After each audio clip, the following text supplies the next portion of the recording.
Në zemër të pazarit të vjetër të Korçës, mes zhurmës së Çekanit dhe hekurit që merr formën në zjarr, vijon të jetojë një nga zanatet e ershme të qytetit, kovaçi, një profesion dikur i përhapur, sot është kthyer në një nga zanatet në zhdukje, por për pëllum kovaçin. Ky është një pasion që nuk njeh mosh. Kovaçanën e ka trashëguar brez pas brezi që nga stërgjyshi i tij. Në këtë punishte, historia nuk ruhet vetëm në veglat e punës, por dhe në një fotografi të vjetër të parit të familjes, të cilën ai e mban ende në Kovaçan, si dëshmi të një tradite që ka nisur shumë vite më parë. Këtë profesion e kam të trashëguar nga brezat e parë. Edhe punonte babai, gjyshi, edhe që në fëmijëni e kam patur pasion këtë profesion. Nga veglat e vite kam atë i quhet kurse si puna e kësaj, ka punuar gjysh tër gjysh. Çatarësia kryesisht merret me puna, domethënë me bujqësinë.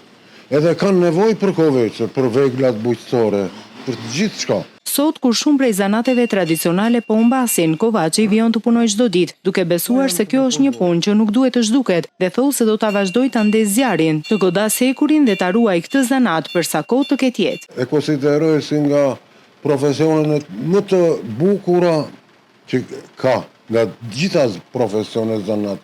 Për arsye se merr një hekur të thjeshtë edhe e bën një vegël, jep atë formën e dorë, është kënaqësi si puna e skulptorit që bën një skulpturë. Unë do ta vazhdoj deri në fundit, e kam shumë qejf.